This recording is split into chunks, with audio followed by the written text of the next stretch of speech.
Hello बच्चों, चलिए प्रश्न को पढ़ते हैं। स्पर्म के फिजियोलॉजिकल परिपक्वन के समय उसकी गतिशीलता और निषेचन की क्षमता यहाँ बढ़ जाती है। पहला है सेमिनिफेरस नलिकाएं, दूसरा है वासा इफ्रेंचिया, तीसरा है एपिडिडाइमिस, चौथा है वेजाइना। तो आइए देखते हैं इस प्रश्न का हल क्या होगा। सबसे पहले हम जो है इस प्रश्न में बात करेंगे मुख्य अवधारणा की। मुख्य अवधारणा जो है इस प्रश्न में हमारे हो जाएगा नर जनन तंत्र। नर जनन तंत्र। नर जनन तंत्र की बात करें तो नर के लैंगिक अंग में वृषण कोश,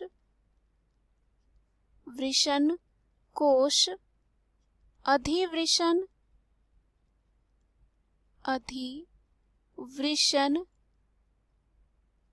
उसके बाद शुक्रवाहक,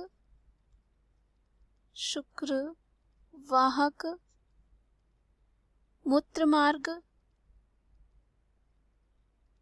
शीशन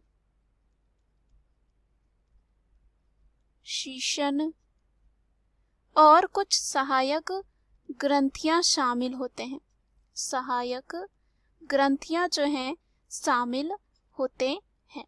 इस प्रश्न में हमें बताना है स्पर्म के फिजियोलॉजिकल परिपक्वन के समय उसकी गतिशीलता और निषेचन की क्षमता यहाँ बढ़ जाती है, यानी कि कहाँ बढ़ जाती है। तो अगर हम बात करें सबसे पहले विकल्प की, जो दे रखा है सेमिनिफेरस नलिकाएं। सेमिनिफेरस नलिकाएं की बात करें तो ये जो नलिकाएं होती हैं पुरुषों में जो है, या कह सकते हैं नर में, पुरुषों में शुक्राणुओं के उत्पादन की जगह होती है। प्रत्येक वृषण 250 लोब्यूल्स में विभाजित होता है, यानी कि कह सकते हैं 250 भागों में, अलग अलग भागों में विभाजित होता है और प्रत्येक में 2 से 3 सेमिनिफेरस नलिकाएं होती है। अब यहाँ पे क्या हो जाएगा, ये जो पहला विकल्प होगा वो गलत होगा, क्योंकि स्पर्म के फिजियोलॉजिकल परिपक्वन के समय उसकी गतिशीलता निषेचन की क्षमता यहाँ नहीं बढ़ती है। हमने देखा ये जो पुरुष होते हैं यानी कि नर होते हैं उनमें शुक्राणुओं के उत्पादन की जगह होती है और यहाँ पे नलिकाओं को कह सकते हैं, इसमें 2 प्रकार की कोशिकाएं होती हैं। एक होता है नर जनन कोशिका और एक सर्टोली कोशिका। अब यहाँ पे ये जो है कह सकते हैं स्पर्म के फिजियोलॉजिकल परिपक्वन के समय उसकी गतिशीलता को निषेचन की क्षमता यहाँ नहीं बढ़ती है। वो कहाँ बढ़ती है हम देखेंगे। दूसरा जो दे रखा है वासा इफ्रेंचिया।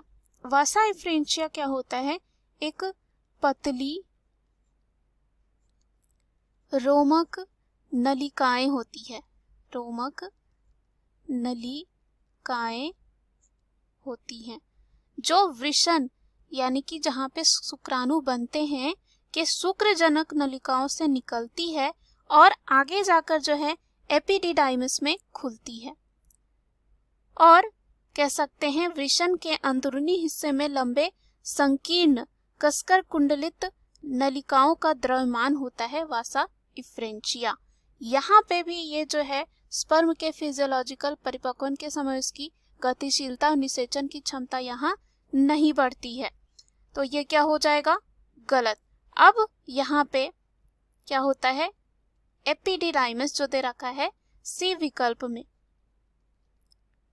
एपिडिडाइमिस में क्या होता है, शुक्राणु जो है आके जमा हो जाते हैं।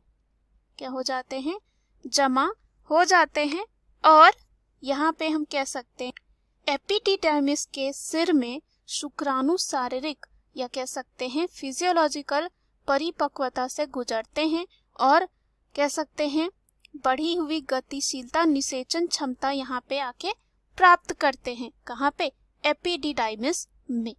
तो यहाँ पे जो सी विकल्प दे रखा है, इस प्रश्न का क्या हो जाएगा, सही उत्तर हो जाएगा। डी में दे रखा है वेजाइना। वेजाइना यानी कि जिसे योनि कहा जाता है। योनि क्या होता है, स्त्री जाति के जीव जंतुओं का अपना कह सकते हैं वंश उत्पन्न करने वाला एक अंग होता है। तो यहाँ पे भी जो है नहीं बढ़ता है, जो क्षमता होती है, तो ये क्या हो जाएगा, पुनः गलत। दिए गए प्रश्न का सही उत्तर सी है। आशा करती हूँ यह उत्तर आपको समझ में आया होगा। धन्यवाद।